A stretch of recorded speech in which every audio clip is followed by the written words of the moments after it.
Milan, obviously, career high effort, points, threes after the exhibition struggles. I mean, I'm sure you fully expected this, but to see him in rhythm, teammates finding him and using that ball fake, a lot of different ways he scored tonight. Yeah, I think that's the key right there. It's not just relying on that 3-point shot as aggressive as we want him to be.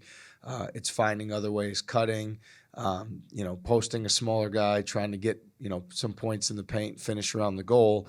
Then you're seeing the ball go through the basket, and then that makes those threes feel a lot better with the rhythm too. But Milan's a tremendous worker. He's someone that, the commitment he makes to his game every single day is it's second to none. And with guys when they commit and invest like that, it'll come around. So we've got all the confidence in the world in him that he'll continue to play to that level because he works for it every single day.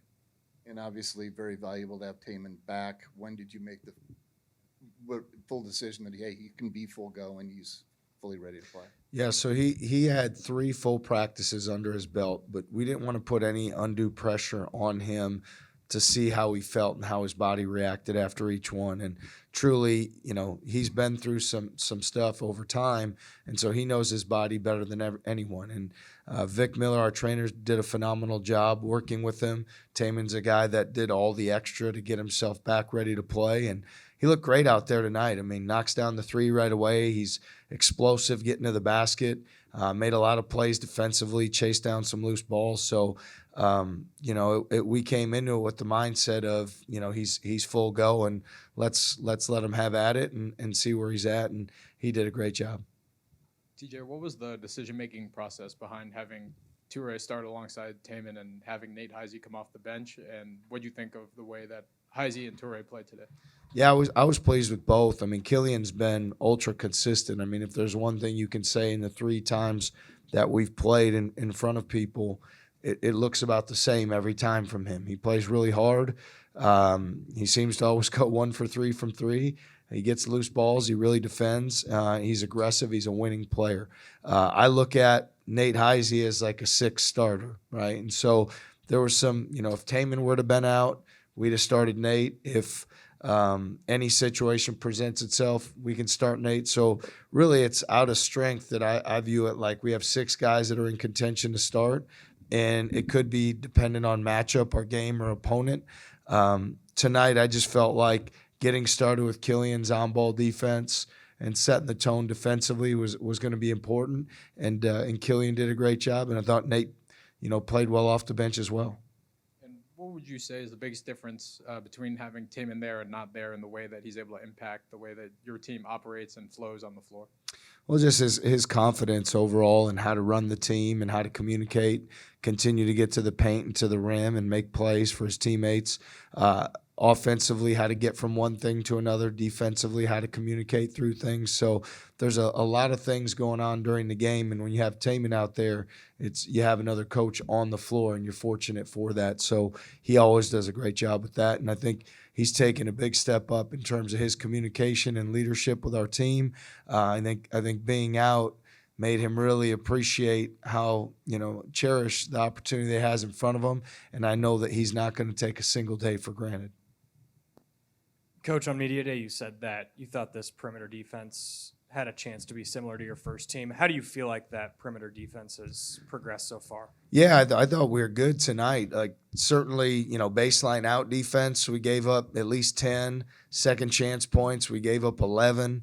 I mean, so when you really look at it, half their points probably were on unnecessary fouls, baseline out defense, and second chance. And those are things that are within the realm of our control. We've got to be more sound. But in terms of generating turnovers, I think we turned them over 13 times in the first half. Getting live ball steals, I'm pretty sure we had 11. Those are things that we want to be great. And I think, we're relatively quick to our rotations, still got to continue working. But for the most part, I've been pleased with our progress. Tamin talked a little bit about trying to take it in, that this is his first game. Given that, do you talk to him at all about balancing the urgency that comes in his senior year and not allowing that to be pressure or anything like that can be detrimental?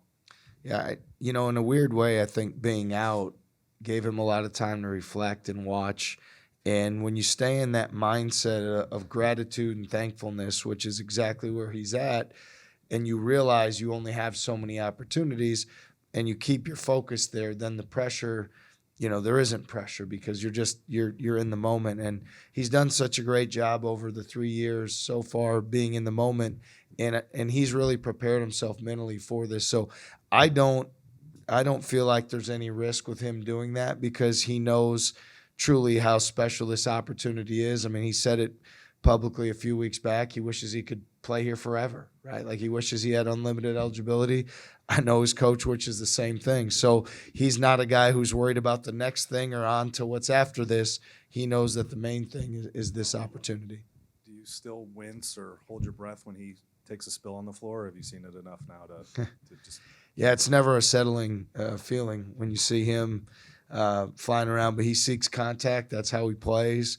He's aggressive getting to the rim, and he makes those plays. So he's done a great job working on his flexibility, strengthening in a lot of areas, and I feel like, man, he was moving really well out there. So we've got to do a great job keeping his body in that same space because that the way he looked and the way he moved and the way he felt tonight was terrific. You finally get to use Torre and Tamin defensively together alongside each other. Does it kind of double the defensive power with them playing together? Yeah, those guys are both elite on-ball defenders, and what it does is, Killian takes so much pride in guarding the ball. It allows Tamin sometimes to not expend quite as much energy working the ball handler and then being able to be a playmaker off the ball where he chases down loose balls, gets steals, deflections, and he's great at guarding guys who are shooters. So with both of those guys out there, it gives us a tremendous ability to impact the basketball right away to push the offense out of the scoring area. And I think, our intent with playing those two together is that to happen, that we have two guys that can make a play on one end and get in the paint, and then two guys that can be disruptive and aggressive, keeping the ball out of the paint on the other end.